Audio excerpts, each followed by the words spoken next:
शीर्षक: जादुई पेंसिल, कल्पना और बदलाव की कहानी।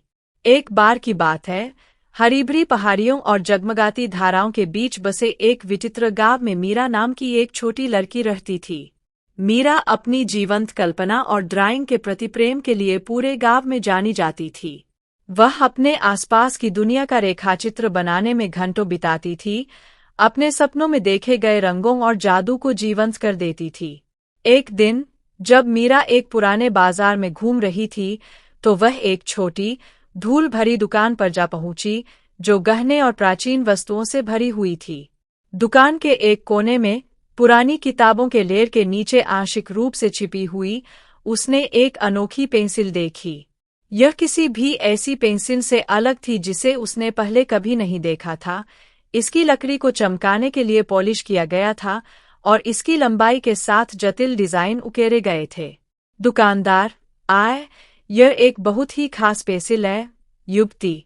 वे इसे जादुई पेंसिल कहते हैं। हमारी भाषा में जादुई का मतलब जादुई होता है। कहा जाता है कि इससे आप जो भी बनाते हैं वह जीवंत हो जाता है।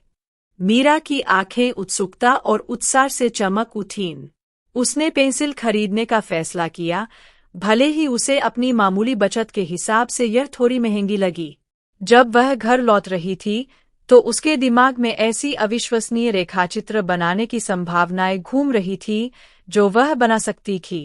उस शाम मीरा जादुई पेंसिल और एक खाली कागज लेकर खिड़की के पास बैठी थी। उसने हरे भरे पत्तों और आसमान की ओर फैले तने वाले एक शानदार पेड़ का रेखाचित्र बनाना शुरू किया। जैसे ही उसने आखिरी पत्ते पर छाया डाली, कुछ असाधारण हुआ। चित्र चमकने लगा और उसके आश्चर्य से पेड़ कागज पर बढ़ने लगा। उसकी शाखाएं बाहर की ओर फैल रही थी और धीरे धीरे हिल रही थीं, जैसे हवा ने उसे छुआ हो। मीरा हांफते हुए: यह सच में सच है, यह पेंसिल जादुई है। नए उत्साह के साथ मीरा ने चित्र बनाना जारी रखा।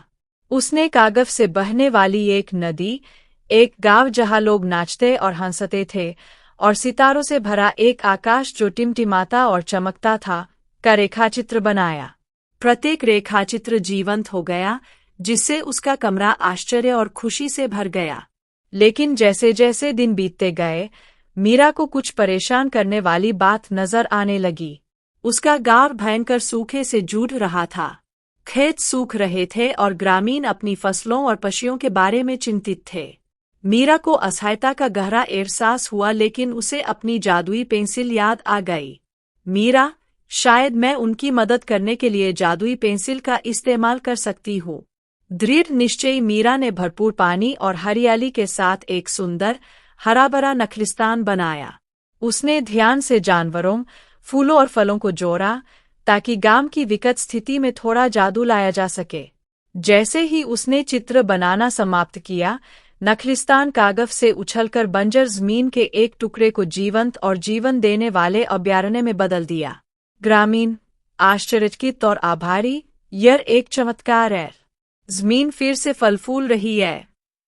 मीरा की जादुई ड्राइंग की चर्चा पूरे क्षेत्र में फैल गई। लोग दूर दूर से इस बदलाव को देखने आए और यह देखने आए कि कैसे एक छोटी लड़की ने जादुई पेंसिल से अपने गांव में आशा और समृद्धि वापस ला दी है। अगले महीनों में मीरा ने पेंसिल का इस्तेमाल सिर्फ अपनी खुशी के लिए नहीं किया, बल्कि जरूरतमंदों की मदद के लिए भी किया। उसने बच्चों के लिए स्कूल, बीमारों के लिए क्लिनिक और बेघर लोगों के लिए घर बनाए। हर चित्र रचनात्मकता और करुणा की शक्ति का प्रमाण बन गया। हालांकि जादुई पेंसिल सिर्फ चमत्कार करने का एक साधन नहीं थी। मीरा को जल्द ही पता चल गया कि इसका असली जादू उसके अपने दिल में है। पेंसिल सिर्फ उसकी दयालुता और कल्पना को बयाती है।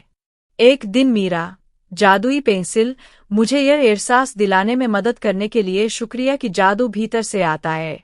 अब समय आ गया है कि कोई और इसके चमत्कारों को खोजे।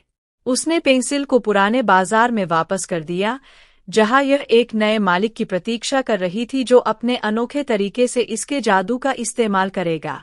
कथावाचक: और इस तरह जादुई पेंसिल ने अपनी यात्रा जारी रखी, कई हाथों से गुजरी और जहां भी गई, खुशी और बदलाव लेकर आई। लेकिन इसने जो सबसे महत्वपूर्ण सबक सिखाया वह यह था कि असली जादू वस्तुओं में नहीं बल्कि हम में से हर एक के भीतर देने, रचनात्मकता और प्यार की भावना में निहित है। और पहाड़ियों और झरनों के बीच एक छोटे से गांव में मीरा की कहानी एक प्रिय किंवदंती बन गई, जो हर किसी को याद दिलाती है कि कल्पना और करुणा के साथ हम दुनिया को और अधिक सुंदर जगह बना सकते हैं।